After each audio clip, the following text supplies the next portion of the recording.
So it was almost 70 degrees in Pittsburgh yesterday. This was Monday for the people that were chatting with me on Discord.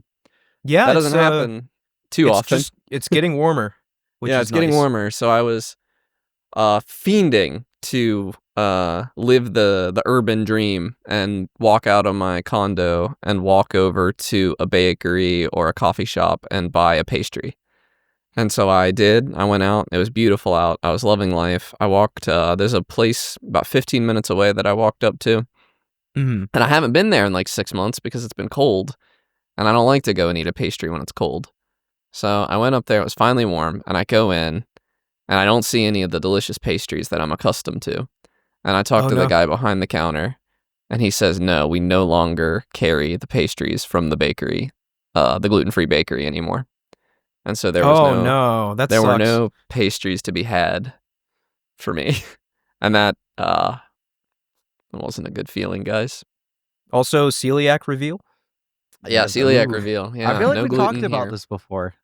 Yeah, we must have. In the 200 plus episodes, I think, 5 years I think we've been were talking about Italy. We talked about celiac. Oh, yeah, for sure. We must have. Yeah, the gluten-free food in Italy was amazing.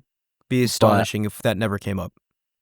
But yeah, I had it ripped from my hands ruthlessly, I would say. I hate warm weather. I hate it. I hate warm weather. I just thought about it. It just occurred to me that now that I have a house, I have to mow the lawn. Oh, and I hate warm weather. Yeah. I hate warm weather so much. Controversially, so I like warm weather. I don't like hot weather. I like cold weather way better than hot weather. Same. I don't know if that's a hot take. But peak weather is like 65, 68. That's the best weather you're ever going to get. Then right below that is like freezing cold, like 0, whatever. And anywhere between like 0 and like 30. I actually don't care for like 40s. And then below that is like 90. I hate 90 degrees. There's nothing I hate more than going outside and just being drenched in sweat. It makes me miserable. You can always put on more clothes, when it's cold out. Mm-hmm. You can't take rip off your skin off. Yeah. Yeah. Yeah, I don't know. If I had to choose, like you can only be hot or only be cold, I would pick cold 100%. I'd pick cold. Yeah, same. Because being hot is just miserable. I should probably preclude that I'm drinking cold brew coffee. I do like a nice brown liquid. A nice iced chai. I drink iced coffee in the middle of winter. I just love iced coffee. I'm an iced chai guy. I don't drink coffee, but iced chai is my go-to drink. It could be -10 degrees outside. I'm sipping an iced chai. Yeah. Yeah, I miss hot drink season. It's going away now, so I can't get my hot chocolate to sheets. But just to wrap up, so the viewers aren't too worried about me, the viewers/listeners, there is a dedicated gluten-free bakery storefront going in. Not like a cafe provided by a gluten-free bakery, like a whole gluten-free bakery going in, like a 15-minute walk from me sometime in the next couple months. So this is that's going to awesome. be, I'm going to put on so much weight this summer. Oh, God. Nice. Yeah.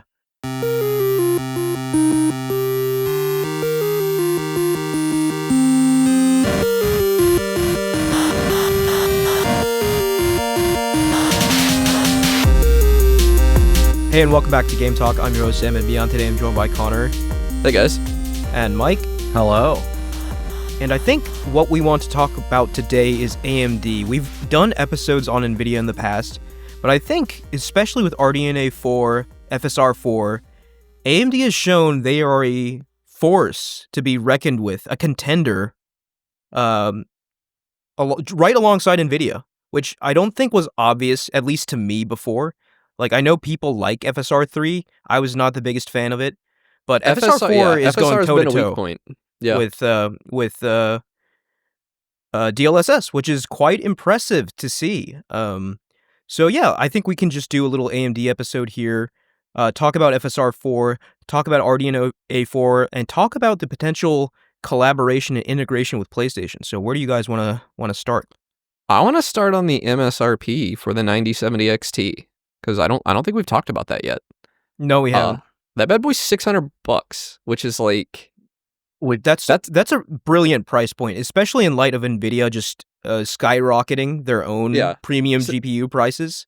They're really coming in and claiming this Okay. mid range. Hold on. Give me that in NVIDIA comparison because I'm not. It's a Privy. 5070 Ti, which Okay. costs that's NVIDIA's equivalent, and the 5070 Ti I think is MSRP $750.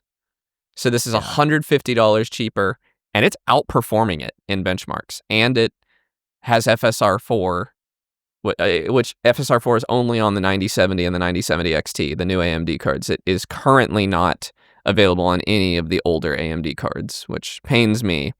But this is the cost to performance ratio on this 9070 XT, because I think that's the one we're talking about. The 9070 is $550, and there's no world where it's not worth it to spend that extra $50 to me. I don't understand why they even like I don't know who that's for. $50 when you're talking about this amount of money. I just like, it's such a huge upgrade. You should go for the 9070 XT.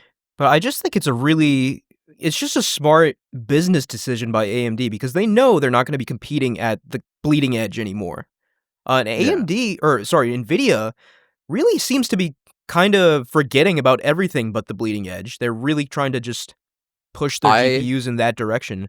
And I think that leaves a card that I'd buy other than a 5090 right now. I don't think anything else in their lineup is even worth looking at in the 50 series. We talked very positively about it after the reveal, but now that we've seen reviews, we've seen everything, I wouldn't buy a 50 series over a 40 series. There's no improvement except at the 90 series. I am going to take a little controversial take on graphics cards in general. Mm-hmm. I honestly think we rushed into 4K and 1440p way too fast, and people want 1080p performance at those resolutions, and you're just never going to get that without upscaling. Like, without upscaling, but we're not there. I agree with 4K. 1440p is still a pretty... 1440 is attainable. It's manageable. Yeah. 4K is still, like, the boogeyman, and it's been a boogeyman for almost a decade. No, the only, like, real 4K cards are like the 40 and 5090 and the RTX 7900, or not RTX, the 7900 XTX that I have is a pretty good no ray tracing dedicated 4K native 4K card. But the era of pure rasterization is just in the past now. Yeah. Like we've crossed the Rubicon and we cannot go back. And much to the annoyance of a lot of people, right? Like, I mean, I don't want to say a lot of people. There is a vocal segment of PC enthusiasts that will live and die by traditional rasterization technologies, and they are not a fan of any of the upscaling, including DLSS. And I respect that. That's fine. Yeah. But I don't think we're ever going to be in a world where you can run native 4K at 60 plus or maybe 120 plus frame rate. Really ever again for cutting edge ray tracing. With ray tracing. So something has to give there. You have to make some concessions at this point. Yeah. Because nothing else makes sense. And FSR 4 is very compelling. It is somewhere between DLSS 3 and DLSS 4, like between the CNN model and the Transformer model. Yeah. I was not expecting this is their first go at AI. Yeah. So like it's only up from here, I would think. Yeah, I was shocked. I will own up to it. I've been an AMD hater. Not hater, but like just I've been an NVIDIA... you've been an AMD hater. I think it's fair to say. Yeah. Let's you just say. Definitely spit on them while they're I've down definitely a little bit. Preferred NVIDIA to AMD for the longest time. I thought tech-wise, NVIDIA was just blowing AMD out of the water. But with FSR 4, that gap is being rapidly closed, I think. I would go as far as to for them. This is a bold take right now, but having used I was on a 30 series card and then I was on the 7900 XTX, all performance equal, price equal, which isn't the reality. Like there's different prices, there are different performances, but if there was an equal performance, equal price card for AMD and NVIDIA, I would buy AMD right now because their software is better. Not like their AI upscaling, but like their actual like AMD Adrenaline is just a good piece of software that works better than anything NVIDIA's ever put out for me. I hated using GeForce Experience or whatever. Oh, okay. So that's what you're referring to? I think GeForce Experience is totally fine. I've never really had... It is totally fine, but AMD Adrenaline is, like, nice. So what is AMD Adrenaline? Adrenaline like has built-in overclocking software. per game profiles that are very easy to access with an overlay while you're playing. So I'm pretty sure NVIDIA Easy does that performance too, loading. right? Per game It does. profiles? It just does it worse. Yeah. It's just a little bit worse in every way than Adrenaline is. Okay. And I mean, I'll have to take your word for it because I've not messed with the AMD software. So yeah, I've used both pretty extensively, and I do use Adrenaline all the time for different things. Like the AMD Fluid Motion Frames is through Adrenaline, and I use that every once in a while. It's their frame gen in any DirectX game. Okay, yeah. And that's just good. I like AMD software more. In general, I think it's a more cohesive experience. It just works well. But that said, NVIDIA's still top dog performance. But I gotta kind of go back to the point where like NVIDIA's hyper focused on like the people willing to shell out, the most money for their GPUs, which kind of leaves that huge middle ripe for the taking. Like they don't really have the middle and lower end don't have someone to cater to them really anymore. NVIDIA's kind of moving away from that market. So AMD for AMD also to come actually out has graphics cards out. Like they're not having the same stock issues that NVIDIA's having. They're having some stock issues, but they're having predictions are that like the 9070 XT is not a scalpable card. There is enough supply coming over the next few months that it is not worth scalping this card. Scalpers are ending up selling it at cost. Yeah. Which net is at a loss. Yeah. So, I mean, that's so great to see from AMD. And just when I saw the Digital Foundry analysis video of FSR 4, I was pleasantly surprised. It's mind-blowing. Yeah. So I saw it, and like to my eye, right, like obviously I'm not an expert like they are, but like it was basically just as good as DLSS.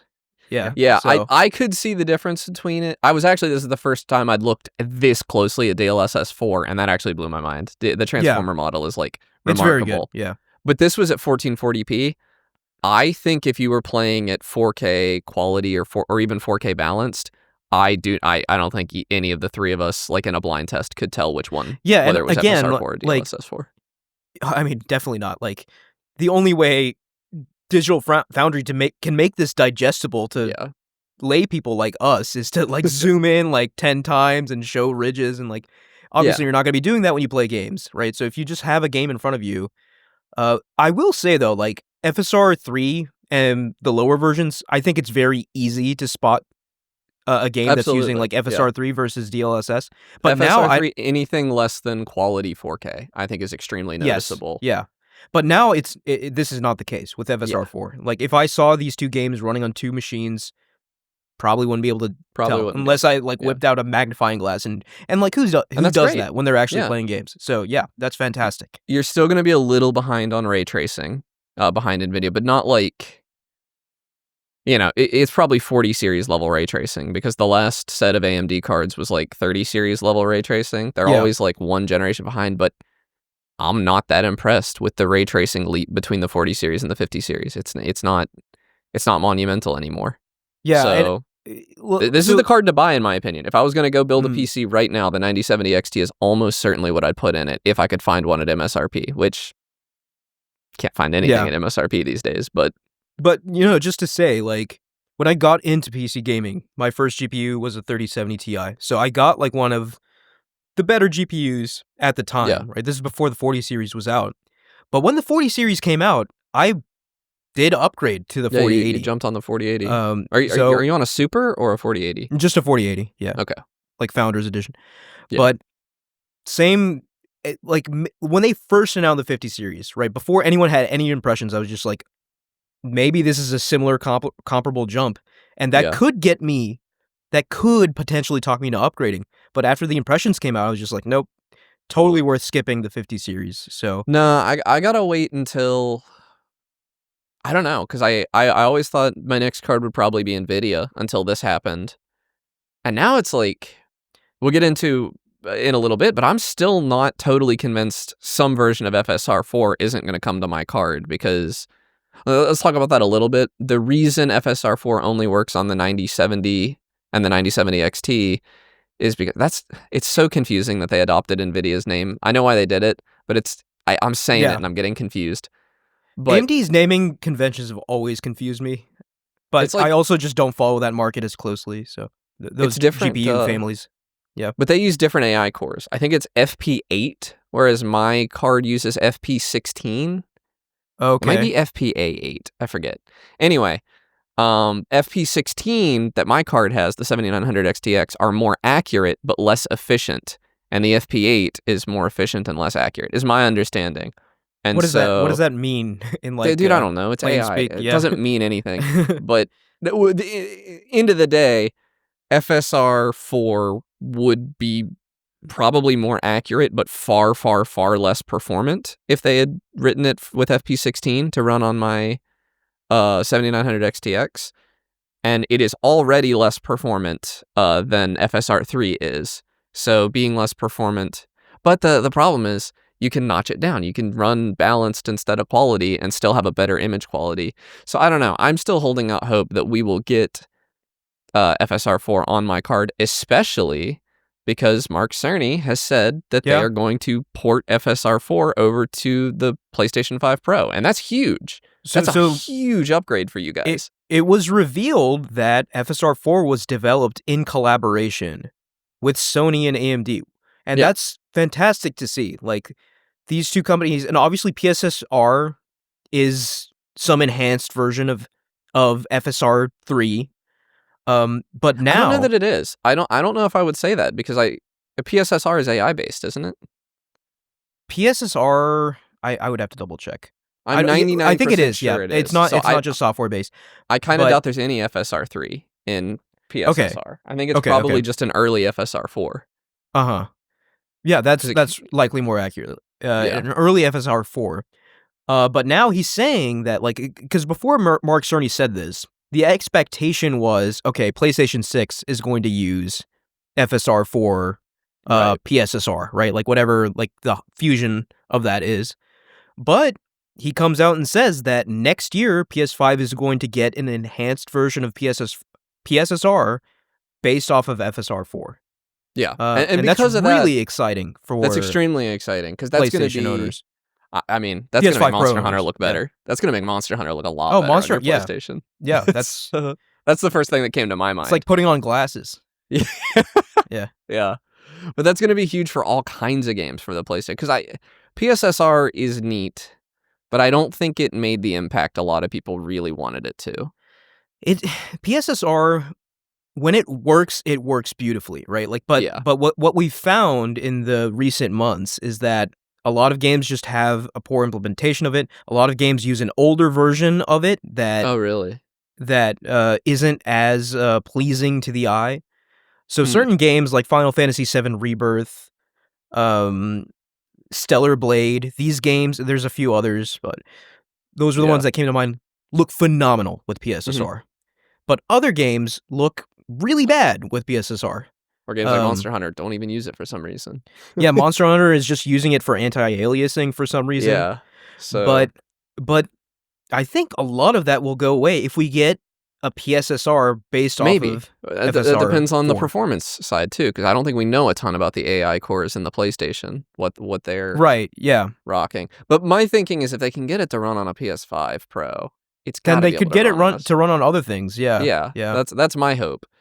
Like, really hoping, because I am excited by the look of this thing. And, like, modders have already been able to inject it. Apparently, its instruction set is similar enough to DLSS that, like, any game post DLSS 2, you can inject, not any game, a lot of games post DLSS 2, you can inject FSR 4 into and get it working. There's mods for that. A lot of games they've gotten working with it. And that's just hugely exciting for that older past 5 years library that has horrible FSR support, many of them.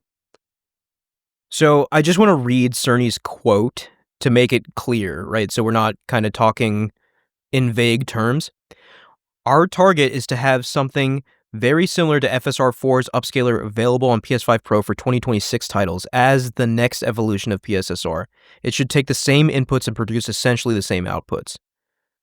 And he says doing this is rather ambitious and time-consuming, which is why you haven't already seen it on PS5 Pro. So They are developing a new version of. He says it's similar to FSR 4, but like with the news of AMD and Sony collaborating, I'm sure it's just some tailor-made version of FSR 4 for PlayStation.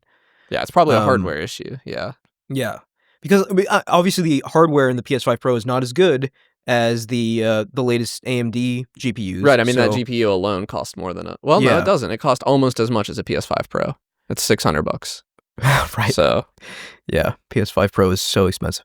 But yeah, that was the other side of this, is that like we did all the talks about like a PS5 Pro level PC, and I feel like you could do, and this is just something I like to think about a lot. We're gonna live in fairy tale land where you can actually get one of these cards at MSRP, but you could build a compelling $800 PC probably with a 9070 XT. Oh yeah, definitely, sure. Yeah. Definitely an insanely compelling $900 or $1,000 PC. It just depends on whether you're comfortable with the AliExpress CPU and motherboard. If you're doing the $800. Yeah. So Cerny, he goes on to speak some more Cerny gobbledygook that's too technical for me, but yeah, he's talking about sparsity and whatnot. I'm just like, okay, bro, just do your thing. Yeah, make the games look good. So I know people just love it when Cerny talks. He said it's going to be available in 2026 titles. I wonder. Yeah, I would like to see it. I really like watching Digital Foundry go in and compare all the upscalers in Ratchet and Clank. I want it to get added to the old games. Well, yeah, that's the thing. Like, I don't know. I could see the first parties at least patching all their games. Yeah. To be kind of like the, hey, this is a showpiece kind of thing for PlayStation for newer players. So yeah, I could see like, Ratchet and Clank at that point will be a very old game, like several years old. Yeah, that's true. But I could see it getting patched. Yeah, I know, right?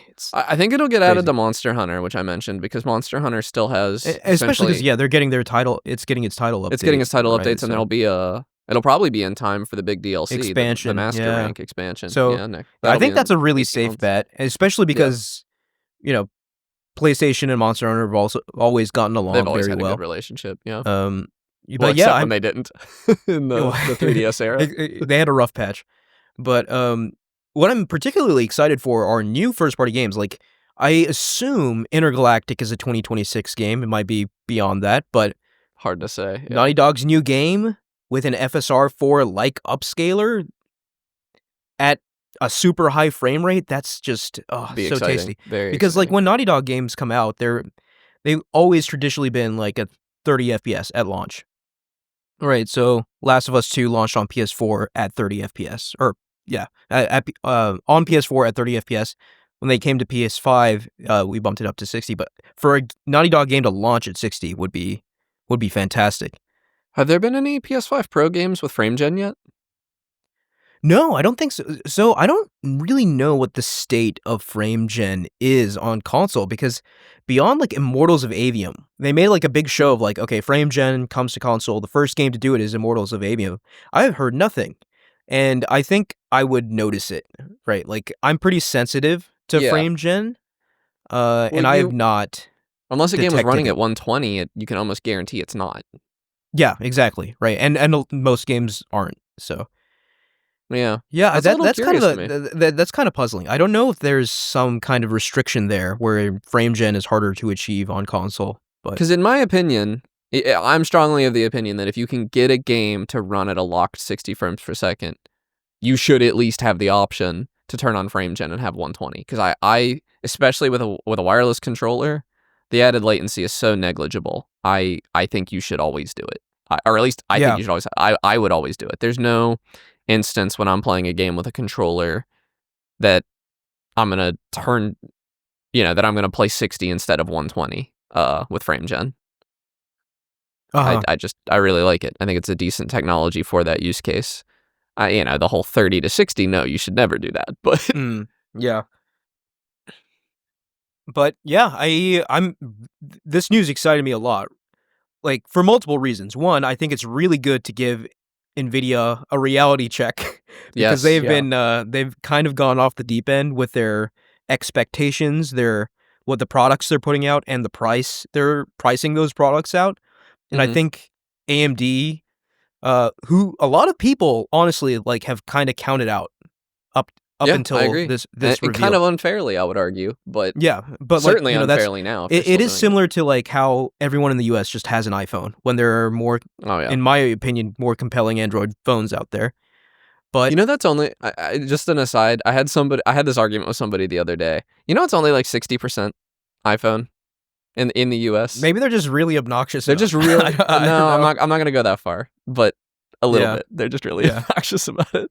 But anyways, but like it's a similar situation, I think, with NVIDIA and AMD, and the market data shows that like most people who are gaming on PC have an NVIDIA GPU. But I'm really excited, especially like an AMD mid-range, an Intel like, Arc low end, and an NVIDIA high range is like a pretty I think good NVIDIA, place to be.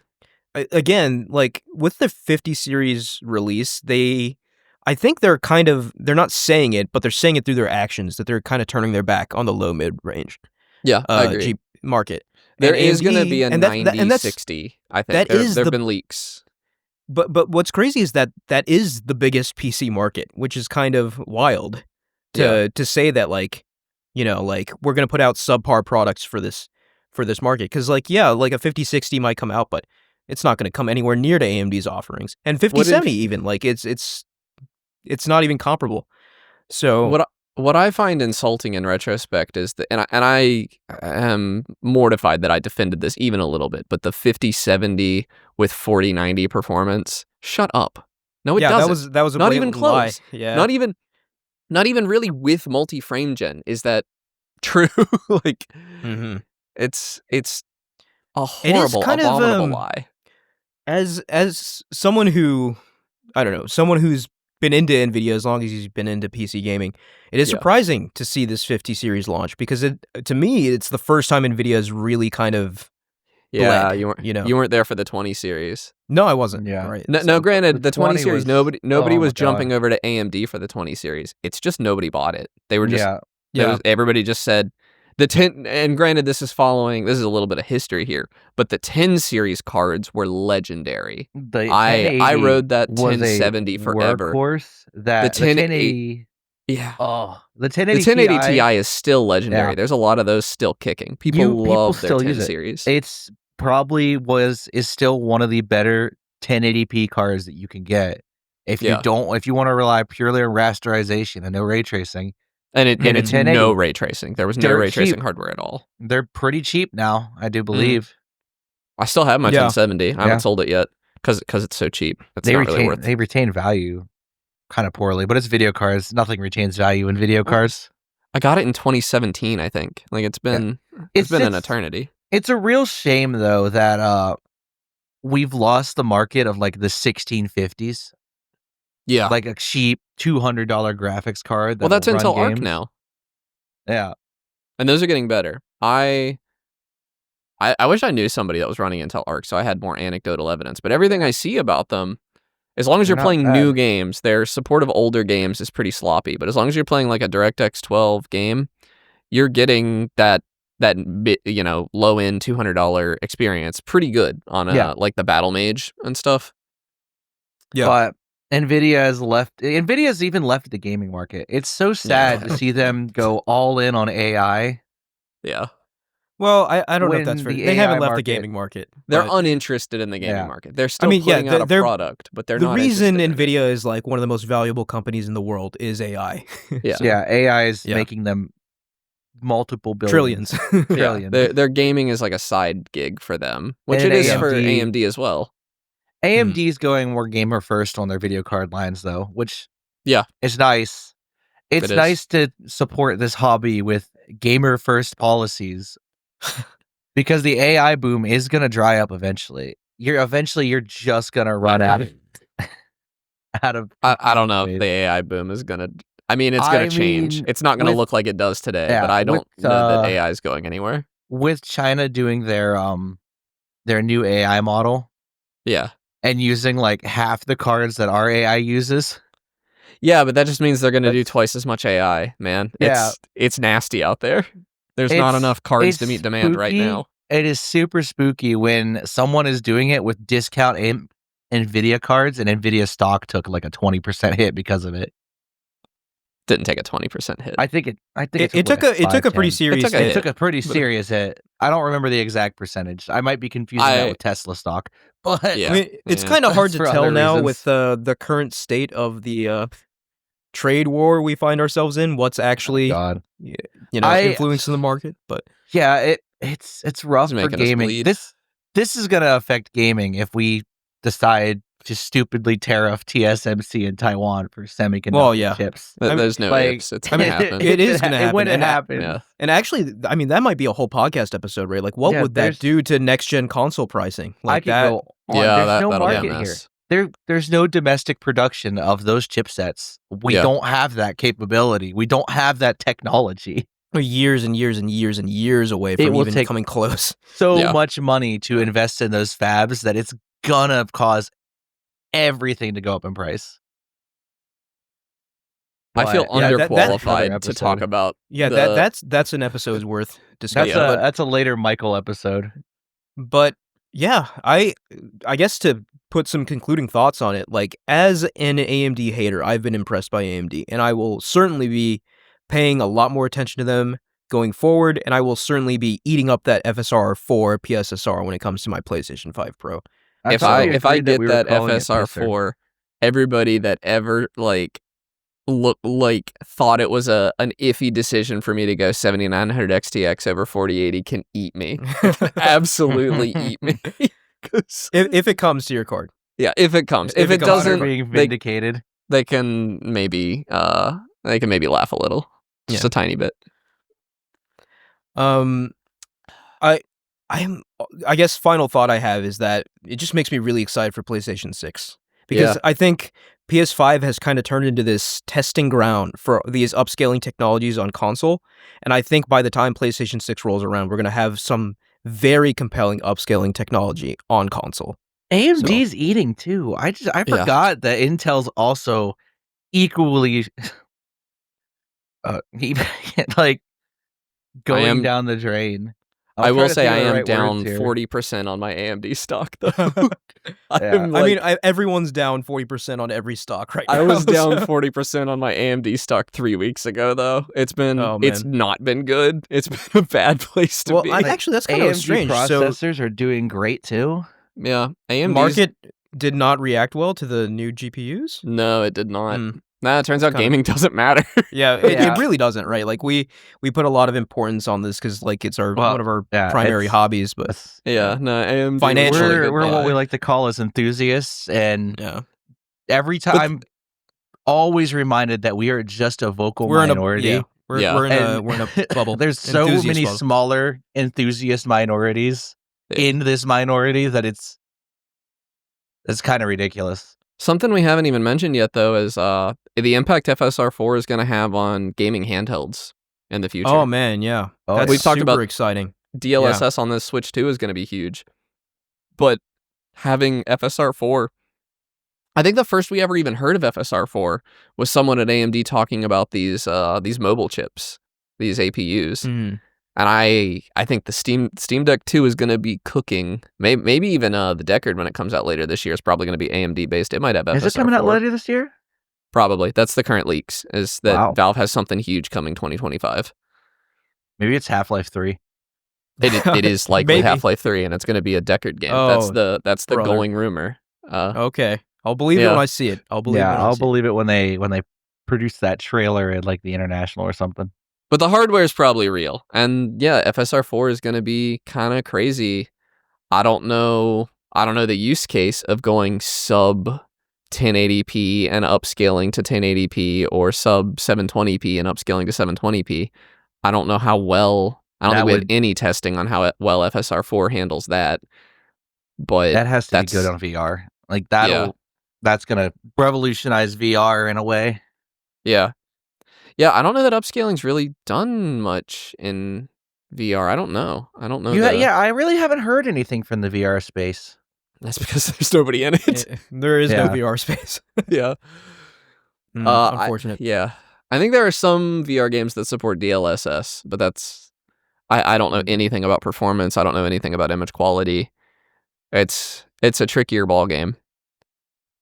But the next Xbox is also going to be AMD. I assume that'll have Yeah. an FSR. It's going to have to at this point to compete with the PS6. It's going to have an FSR4 implementation. And you got to think like I don't know, like AMD and PlayStation are getting cozier with each other. Does that mean that Xbox might not get like the latest AMD upscaler? I don't know. Just something that I think that's something unlikely. to think about. Yeah. I don't know if FSR3 was open source. I don't know if 4 is. I don't know. I don't know anything about it really, other than that it looks good. Other than that, yeah, it's good. And I don't think we know I a think lot of it's things just such a about these right positive now. thing for to have this compelling alternative to DLSS, because I think when there is competition, everything gets better. So Yeah. All right. Any final thoughts on AMD killing it? No, I'm ready to talk about Monster Hunter again. Yeah, let's do that. Yeah, let's talk about Monster Hunter again. So, do you want to go ahead first? Yeah, I can give some thoughts on the end game, I guess, now that I'm up to 60, a little over 60 hours. 60 hours, yeah. So I was at like 40 hours last week, so I only did like 20 hours in the past week. Not okay, nearly only half a the work same. week. Yeah, not the same numbers, but Rookie numbers. It's good. But I'm really leaning on title updates to do some reorganization, because I think there's like probably like 30% of the fights in the game are still fun to do, like reasonably like a good time. But the way the reward structure is set up in the end game, I'm just not fighting. Like it really encourages you to just hunt Tempered Arkveld over and over and over, because that is by far the best rewards you're going to get. And you can't always get that hunt, but you can usually get an Arkveld or a Tempered Arkveld. He can be in every single biome, and so like he is by far the most common monster you see. And I don't like that, because like I really like the Apexes. The Apexes are similar but a little less in rewards, but it doesn't really drive you to fight them so much. If you have an Arkveld on the map, you should go hunt it, and you should make an investigation out of it 9 times out of 10. So I'm really hoping they do some rebalancing there, to try, even without adding a single monster. I think you could squeeze a lot more hours out of this game for me, just by better utilizing the content that's already in the game, let alone adding new content. That's going to be huge. We have at least 1 or 2 new monsters coming next month, and I'm excited for that. But all that said, I'm probably going to put another at least 10 hours in this before the next update comes out. Yeah, because I just can't put the combat down. So, full disclosure, I'm still not at a low rank. Yeah, I'm not either. I'm really right. You haven't made it. I'm right before the final. I have not had that much time to play video games this week, but I'm right before the final battle in low rank. I just did Jindad, and I have. Jindad. Yeah, that was a good Jindad fight. We wiped, I think, twice or once. Jindad in high rank. Jindad is probably the hardest fight for me, because for 2 reasons. One, he still has moves I haven't seen yet. I guess I've killed him too fast. But he's actually harder in multiplayer than single player, because he has so much health. It scales up for multi. I actually think everything's a little harder in multiplayer now that I've played it a little more. Your Palico just heals you so much that going into a 4-player lobby, if nobody's like keeping an eye on healing, it's actually like just a harder game with 4 players than it is with 1. And the enemies are a little less predictable. But Jindahad hit me with a move. He like is the only one that I have.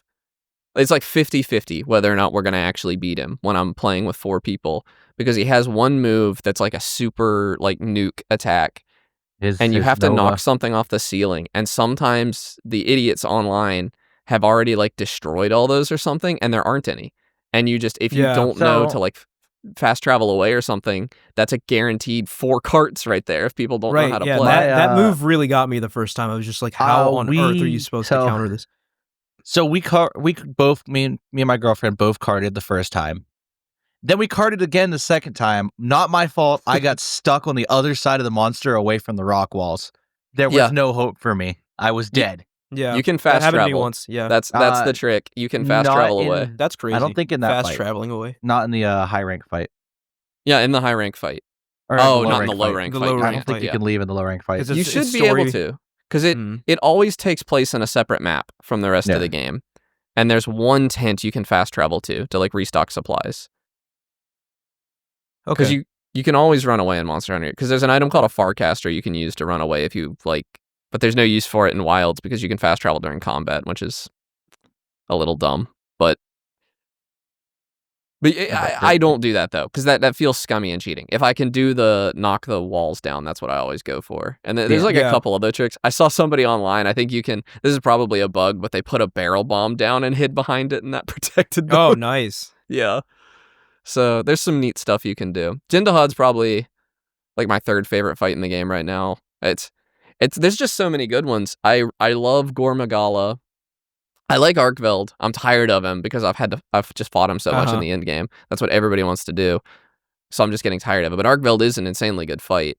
And then Ray Dow. I just can't get enough of Ray Dow. I could fight that dude over and over. So much fun. Man, I need to hunt some more Ray Dows to make a lightning sword. Yeah. Well, you should get to long sword. I guess it doesn't really matter until I get to high rank, right? I was gonna say get to high rank, and then you can't fight Ray Dow for a while in high rank. You can't.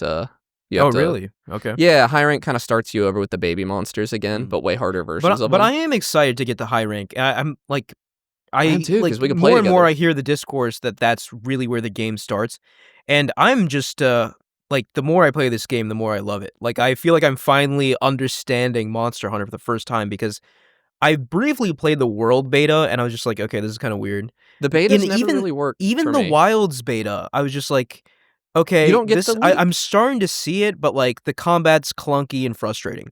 But like the more you play it, the more you understand that the combat is not clunky or frustrating. It is actually one of the deepest combat systems ever conceived in a video game. I will say it takes a lot of precision and deliberation, but like it's so rewarding to learn one of these weapons. It's going to be really hard to go back to World specifically after playing this, because I do think it is just a straight up upgrade over World in a pretty big way. Yeah.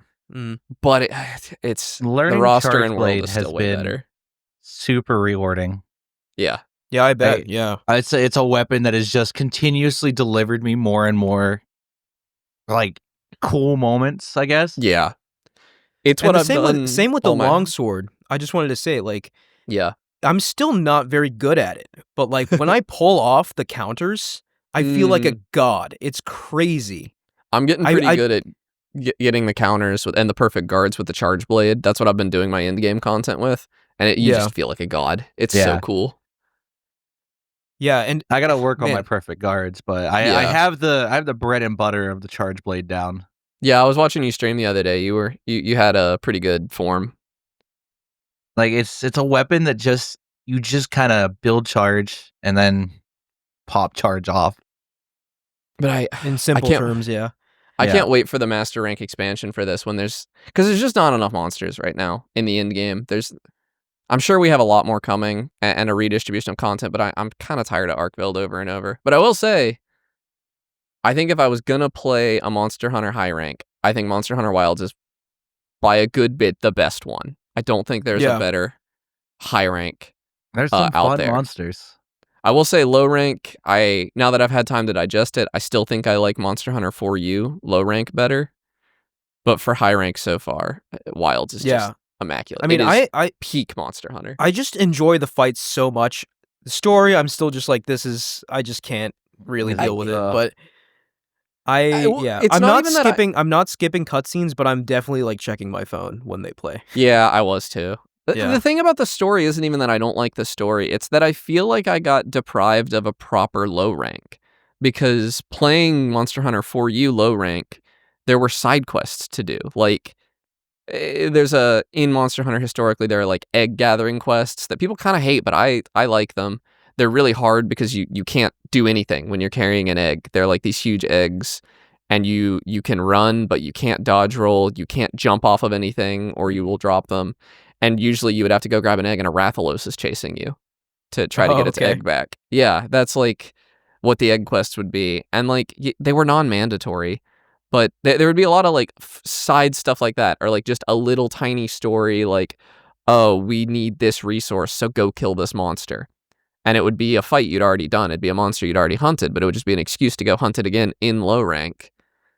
And you just don't get any of that. The way they delivered the story back to back to back, all kind of just funneling you as quick as possible to high rank. And that high rank is the best Monster Hunter has ever been. Yeah. But I wish we'd had a proper low rank. It makes me sad that we don't. Yeah. I will say, like, I don't want to sound too stupid here because, like, I'm really not following the story. Like, they say words that just kind of glaze over me. The dragon But court. what I will say though Wyvern. is that your main character is glazed to high heaven in this game. Yeah. Oh, you haven't even seen it yet, dude. Right before the final boss, the amount of glazing you get is unheard I mean, it's of. hype. It makes you feel hype. Yeah, it feels good. It feels awesome. Yeah. Yeah. So that's definitely he, a positive I will give the story. He gets results too. That's new too. That's typically in Monster Hunter, you're usually a rookie hunter. This is, I think, the first Monster Hunter game where you're an experienced hunter going. This is the first Monster Hunter game where you're him. Mm-hmm. Yeah. Because typically you're always him, but nobody believes that you're him until you go do the thing. This time, everybody knows you're him, and they know you're gonna go do the thing. And they're glazing you. Hunter, the guild authorizes you to kill this monster. Yeah. And then you just unleash on that thing. You just kill the monster. Yeah. Yeah. God. So that's cool. Yeah. Yeah. But like, yeah. The overall story, like, it's good for a Monster Hunter game. I understand what you're trying to do, but like, yeah. Like, we all know the reason why we're all here. And that's why, like, the quote, I don't know if you saw this quote today, Connor, it really frustrated me. And I was reading through the comments on like, Reddit and YouTube, and like everyone felt the same way. The producer says we attribute the success of Wilds to the story. And I'm just like, nope, that's not true. That is 100% not true. I have mixed feelings about it because I do think the way the story is delivered is easier. Like, I think if you had to sit down and like look at a mission board and you didn't know what to do, I think that wall is a problem. I do like that the story piecemeal feeds you Monster Hunter mechanics until you get a good grasp on the game.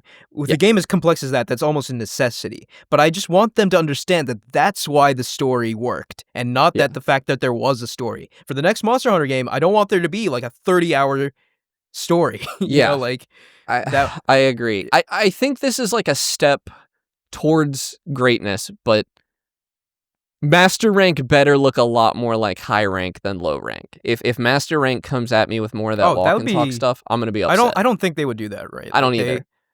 No, I genuinely like I joked in our Monster Hunter episode that it feels like there were two different people, two different directors on this game, one making the best Monster Hunter game of all time and one making a middling JRPG.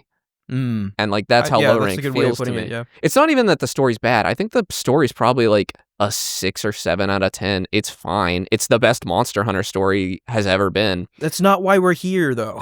Yeah. No, I mean, I am a little bit. Like, some of the later reveals you get, I really enjoyed. Especially, but you're a long-term fan, right? Like, if their goal was to court new fans with this story, and it's just like, that's not why, like, the new people are here because hunting monsters, it seems like it's never been better. Yeah, it's never been better. Like, the weapons have never been better, the monster animations, the combat, like, it's all peak right now.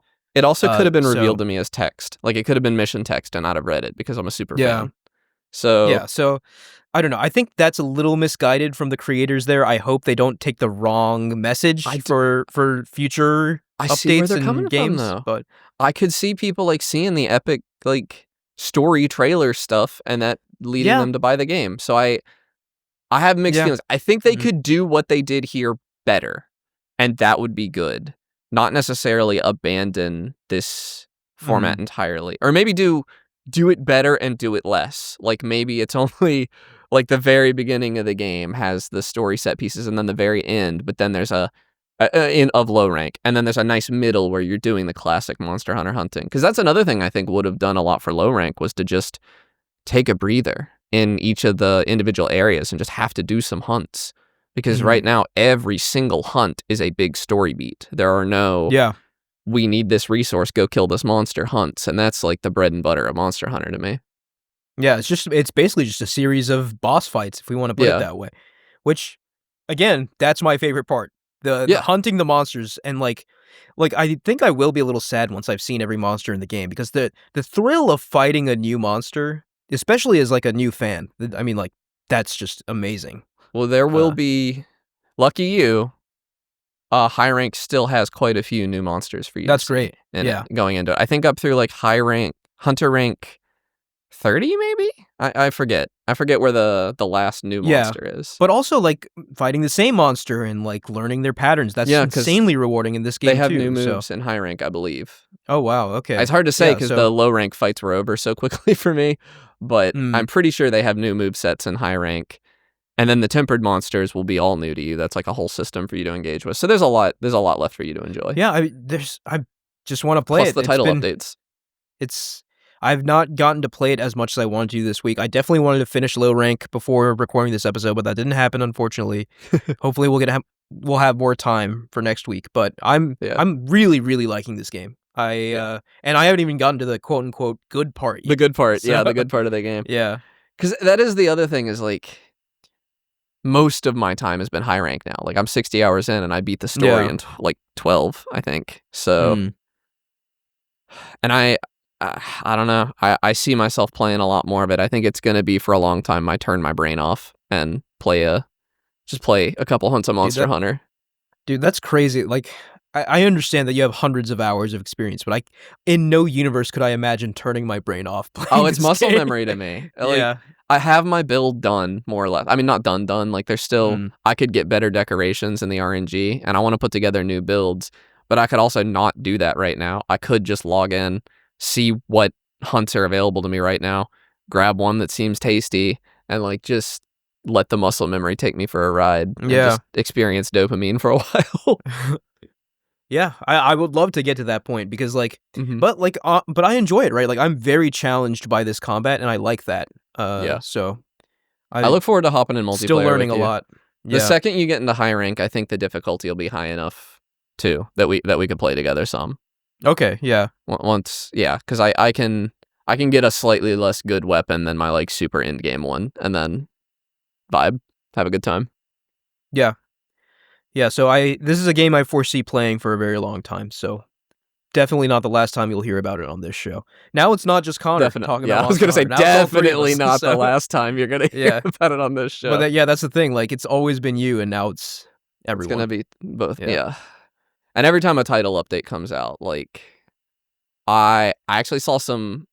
I'm not gonna spoil it. I didn't want to see it for myself, but I saw some leaks today of monsters that were apparently originally going to be in the base game but got cut, and we have peak in our future. So returning. Okay, yeah, and it was kind of surprising because there are some monsters that have been in every single game that weren't in this game, and I was like, that's weird. And now it's not that weird anymore. They're coming. Okay, yeah. And I imagine the big expansion, there will be new monsters as well. Yes, there will be at least 30 monsters probably in the Master Rank expansion next year. And if it's anything like Wilds, very few of them will be returning. That's going to be like mostly new stuff. Yeah. So that's exciting, man. Like in its final form, this game is just going to have so much to do. Yeah. So much content. What kills me though is I want every monster. Like, that's not something I necessarily felt when I played Rise or World, but I do just think that this is such an evolution of the combat. It's so good that I do just want every single monster in this game. Yeah, and I mean, the combat is just phenomenal. It just feels so and good. It's just it's crazy to. It's just so interesting to see my transformation in real time as I play this game because I went from, all right, I don't know about this Monster Hunter stuff. It's just kind of. It doesn't seem like it's my cup of tea, to, okay, I kind of get it, but the combat is really frustrating and clunky, to, this is one of the greatest combat systems in any video game. So, have you figured out the item stuff a little more? The item... Oh, yeah, that's totally fine. That's like muscle memory now. Yeah. Which is, again, funny. Like, my big complaint from last week, it was just like, the item management is so clunky. And it is. It is clunky. It is clunky, but it's not... It's easy for me now, whereas before, I was just like fumbling on my controller. So now it's just one of those things where you got to put in the time to learn it. I've added an extra step to every meal I eat. I'm sipping on Mega Demon Drug and Mega Armor Skin. They're You're it's taking 2 potions. Mega Demon Drugs? Yeah, Mega Demon Drug increases your attack. I think I said Demon Drug was the one you needed for Dual Blades, and I was wrong. I think it's Energizer for Dual Blades because Energizer makes your stamina better, but no other weapon really cares about stamina. But Mega Demon Drug and Mega Armor Skin are just, they do what it sounds like. It's just more damage, more defense. And it's kind of resource expensive, but I don't know, if I run out of resources, I'll stop doing it. It's kind of fine. It's not like there's anything for me to save potions for at this point. So, and it just makes my hunts a little bit shorter because the in-game hunts, especially the 2 monster hunts, are sometimes like 20 minutes long. Especially in multiplayer when they have the high health pools. So it's nice to do a little extra damage. I've been capturing monsters instead of killing a lot lately because that cuts another 2 or 3 minutes off sometimes. And it's also super discouraging when you have no carts and somebody on your team carts after you could have captured the monster. It's like, well, we'd have gotten more rewards if we had just captured it. So I've started doing that. That's another resource sink, but not a huge one because you have to make the traps and you have to make the tranquilizers. Yeah, that's not... I haven't even touched that stuff yet. I don't even know if you can in low rank. I guess you probably can, but there's just no reason to. There's a lot of this game in my future. I'm enamored. Fantastic game. Yeah. All right. I have to talk about another game. So I've also started Split Fiction, Hazellight's newest game, the spiritual successor to It Takes Two, and surprise, it's fantastic. It's really, really, really good. Like this studio just has so much creativity in them. And it's if you liked It Takes Two, you will love this game. It's just a further refinement of that idea. So what is that idea? So it is a co-op only game. The protagonists are these authors, Zoe and Mio, which Joseph Ferris named after his 2 young daughters, by the way. Aw, that's sweet. But one's a science fiction writer and one's a fantasy writer.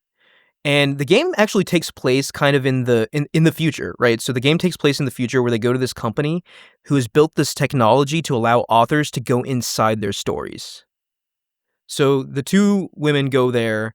There's a little bit like of an argument or something, and they both end up inside like the same pod for the testing of this technology, and that's why their stories kind of get like mashed together, and like the whole idea of like jumping between their stories, like that's the narrative reason for that mechanic to be in the game. So getting that preamble out of the way, the levels themselves. So Connor, your big complaint on the trailer was that like it seemed like generic fantasy and generic sci-fi. I'm not sure if your opinion would change after playing it. I think it might though, because each level is pretty lengthy, right? Like it's not just like a brief like, oh, here's a little sci-fi idea, here's like a fantasy idea, and then we're done. But like the first sci-fi level is a cyberpunk story, right? So, and each level is a whole like book that one of these women wrote. So like it's got like fleshed out like lore and characters and everything. So it's not like a quick level. Like these levels are pretty long and they introduce a lot of interesting ideas and mechanics, right? So mechanics change completely from level to level.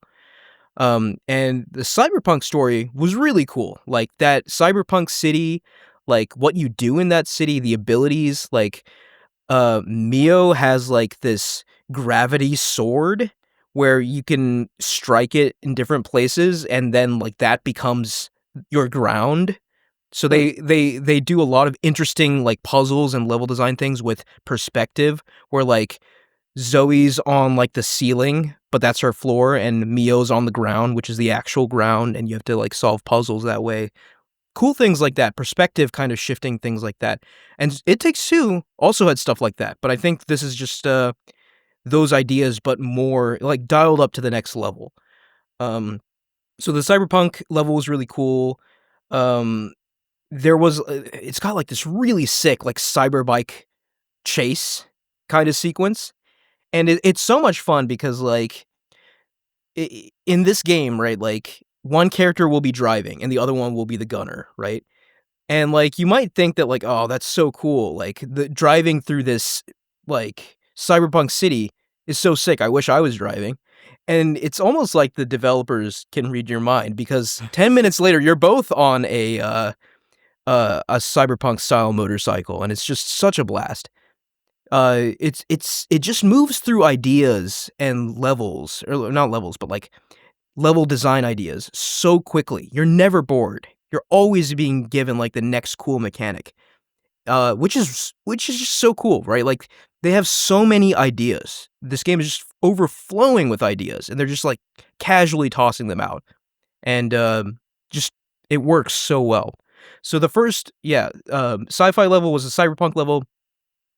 The second level was a fantasy story that she wrote about like an ice king who has subjugated parts like the kingdom, and you have to go stop him before he like freezes everything in the kingdom. And that level was really good too. Not as compelling, I think, as the cyberpunk one, but the mechanics were really good, right? Like so.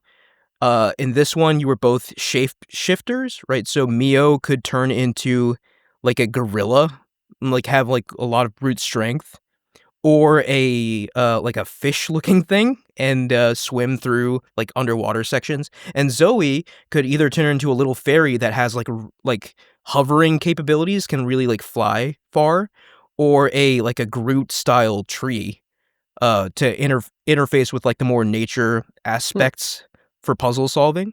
So mechanics keep changing throughout the levels. A lot of interesting ideas constantly thrown at you, and especially if you're playing with someone like in the same room, it's just so much fun. I'm playing this game with my sister, constantly being entertained by all the new ideas we're being given. Is that what you're in Charleston for? No, I'm in Charleston for a few other reasons, but there. I do want to also mention, so the levels themselves are quite lengthy, right? So you're going to be in this sci-fi level for a while before you move on to the next fantasy level, and you'll be there for a while before you go to the next sci-fi level. But interspersed in each level are these optional side stories, which are represented by like little like kind of novels that each of the two women wrote. But the side stories in each level are always the opposite flavor of whatever genre you're in. So if you're doing a sci-fi level, all the side stories in that level will be fantasy levels. And if you're doing a fantasy level, all the side stories will be sci-fi levels. And those are kind of like the little bite-sized, maybe like, 10-minute or so levels. Okay. And again, they're totally optional, but they're just so much fun as well. Like we've been doing all of them.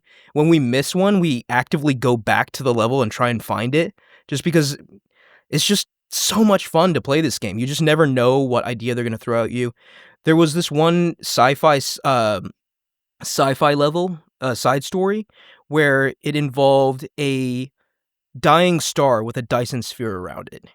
And, that sounds fun. And you had to get to the star to like stabilize the Dyson sphere, like fix the Dyson sphere and stabilize it. And like every few seconds, the sun, like as it was about to go supernova, it would pulse. And when it pulses, you have to be behind cover or you die, and you have to restart at the last checkpoint.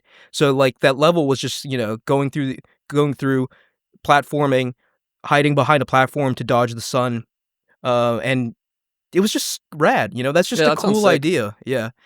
I'm hoping to play this soon. And a notable, I guess, I went through a sci-fi side story, fantasy side story, and this one, like, my sister tells me this one's all over TikTok, this level in particular, but, like, this fantasy side story where you're each a pig, right? Like, and one of the pigs has, like, a spring coil ability, like a slinky kind of thing, right? Like, where you can, like... Yeah. You know what I'm trying to say? Yeah. Where you can slink like up Mario's, and like Spring Mario from Super Mario Galaxy. Kinda, yeah. But like this, like the coil is like in the middle of the pig, right? So you can extend and like use that to like platform. And the other pig can float or fly through the air, glide through the air for a little bit by farting rainbows. So it's just this very silly thing. Yeah. Where you're doing this side level as these two pigs, and eventually you get butchered and you become hot dogs, and then you have to control the hot dogs as you cook yourselves and assemble like a hot dog. It's just so goofy, a little silly, so whimsical. But like, man, we're just having like a blast story playing they this wrote game. as kids or something. Yeah, this was a story she wrote when she was this was her first story she wrote when she was a kid. Yeah, so. Yeah, I look forward to playing this. As someone who's never played a Joseph Ferris game, I think this is going to be... It's just a really clever game, man. Like, and it's great to see Hazelight continue to just improve on this idea, because it started with, I think they did like Brothers: A Tale of Two Sons. Yeah, I've played that actually. And then A Way Out, which was the first game of theirs I played. Yeah. Do you know what A Way Out is? So it kind of started this whole idea. Yeah, where these two dudes break Yeah. out of this prison and the I have story like of escaping. a light familiarity with it, but I've never played it. That was Never a fun seen somebody game. play it. But like with It Takes Two, they really kind of unleashed their It creativity. Takes Two felt like the one where they really got their story chops together too. Yeah. Yeah. How is And that in this one? Like without spoiling anything, is it like, are you feeling things? the playing this story, game? so far, I think the story in It Takes Two is better, but like, Okay. I think Split Fiction just as a game, I'm enjoying more. Yeah. I don't want to say more because I enjoyed both immensely, but like the ideas, I mean, it felt like the more of the levels are same just to so me. good. It basically is more of the same. Which is They've refined their not ideas. in a bad way. Yeah. Like it's Yeah. in the best in the Monster Hunter sense, more of the same. Right.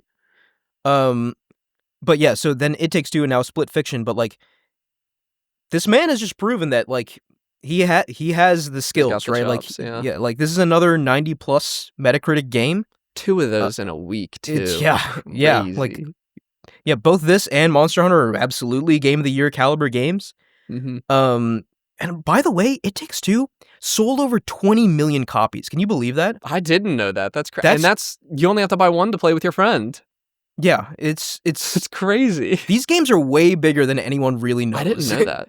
And 20 million. And Hazelight did announce that Split Fiction sold over 1 million copies in 2 days. Yeah. Which is crazy. That is just crazy. It takes Two a month to hit 1 million in sales. And I mean, that Split seems Fiction to be did a it in 2 days. trend. Sequels right now are like current game sales are based on how good the predecessor was. A lot of the time right now. No, It Takes Two and definitely Takes Two, like it blew up on social media. I think that was a big reason for its success, like on TikTok and stuff. So people know that this is like the next game in that style, and a lot more people are showing up now early there's for like this game. A colossal hunger for in-person multiplayer gaming too. Yes, that is not being sated. Yeah, the entire world is like starved of social contact. You know, like everyone's online all the time. So, and obviously you can play this game online as well. But like, there is something very magical about this game. Playing it with someone you know, first of all, and then playing it with someone you know right next to you. It's fantastic. So that's Split Fiction. I hope to complete it while I'm here in Charleston, but we shall see. All right, you guys got any other games you want to talk about? I got nothing. I'm not going to talk too long because I think we're actually getting a little long on the episode, but I played Avowed, and I wanted to talk about it last week, but we just talked about Monster Hunter forever. Yeah. Not a ton to say about Avowed because it did get shelved the second Monster Hunter came out, and I'm not going to go back to it. But I actually think it's pretty good. I think if you... It falls into that category of if you have a Game Pass subscription and you're not playing something else, you should check this game out. It feels like a really strong evolution on the combat formula from Elder Scrolls games. Yeah, I heard the combat was very good. The combat is quite good. The storytelling, I think it gets the small stuff right with the storytelling, but the overall story is like insanely boring to me. There's this disease that's making people go crazy, and you're in the Living Lands, I think it's called. And I think it's really pretty. It's overall just a really pretty game in general. I really like the look of it. That was actually like what kind of kept me playing, was that I kept going to these gorgeous areas, and the side quests were pretty good, and the combat was pretty fun. But the overall storytelling, like, I just don't care about any of it. I don't... It kind of forces you into aligning with this empire that is like clear cut, like not good people. In my opinion, it's clearly like they're colonizing this place that doesn't want them. And I think the game is supposed to like be more of a like, oh, their hearts, they're trying to do a good thing, but some of the actions of their soldiers are questionable, and I don't really buy into any of that. I think they're just kind of scumbags, and you're like the emperor's envoy, so you're like head scumbag of these scumbags, and that doesn't sit right with me, and that's kind of hard to get around. I mean, are they setting up like a turn in the story where you... Not as far as I could tell, no. I mean, there was there was room for me to disagree with what was going on. There was room for me to disagree with how they were colonizing, but not with the idea that the colonizing was a good thing in general, and that was just kind of annoying. It also, like, all of the side characters were extremely boring. But it felt like it was taking some Baldur's Gate inspiration. Like, I feel like you never really got time to bond with your allies in Skyrim. It's weird to compare this to a game that came out in 2011, but it is, like, the best analog I can think of. Inspired by it. Yeah, and it's Obsidian, so... Yeah. This is like it's a lot like that. It's got a lot of Bethesda DNA in it. Yeah, so you like sleep at your camp, and all of your allies are there to talk to, and you That's can talk cool. to them. I always like that comments mechanic. on recent events. I liked that too. You've got you got a lot of abilities that are like applicable outside of combat, which I think is neat. Like you can freeze the water to help you jump up on top of stuff. There are like gizmos that you can power with lightning attacks and stuff. And sometimes you have followers that have those attacks so that you don't miss out on any of the critical stuff if you don't have it handy. Overall, I think it's just kind of fun. It might be something if I like run out of other stuff to play, I'll go back to. But it didn't grip me necessarily. I also had one big complaint. It didn't support FSR 3 frame gen out of the box, but you can enable it in an INI file. Oh, and that's always kind of annoying. It should have just, like, I don't know. I saw people saying online that the waterfalls looked weird with frame gen on. I couldn't tell. It just had a higher frame rate to my eye. It just looked better. So I modified that INI file and played with frame gen and had a much better time than without it because the frame rate was pretty unstable. I will say, like, I never really got the hype for Avowed because the Outer Worlds, I played it, I beat it, and it was fine. You know, like, it was an entertaining experience, but nothing like I'm going to run to my neighbor and tell them about. I think that's how you'd feel about Avowed then. Because Outer Worlds was nothing to me. I thought it looked terrible and like insanely boring. But I don't like Fallout. This was more Elder Scrolls than Fallout. So I was like, I'll install it. I'll check it out. And I think it's fine. I could understand somebody really, really liking this game. I'm just not that guy. Okay, yeah. Well, fair enough. You gave it a shake. Mm-hmm. Thank you all for listening. I think we're done here, right? We don't have any other games? I don't think so. All right, get back to I don't have anything. Yeah. I gotta do a lot of stuff. You gotta finish low rank. I gotta edit this freaking episode first. Yeah, true. And by edit, I mean video work. I just do video work now. I'm a video editor now. Yeah, you can put that on your resume. Yeah, I know, right? Thank you all for listening. You can follow us at Podcast Game Talk on Instagram, TikTok, YouTube, and Blue Sky. Click the link in the description or join our Discord and talk to us there. And please like, rate, and review us on Spotify, SoundCloud, Apple Podcasts, or any other podcast services you use. Thank you, Connor and Mike. Yeah, see you guys next week. See you next week. See you next week. Bye.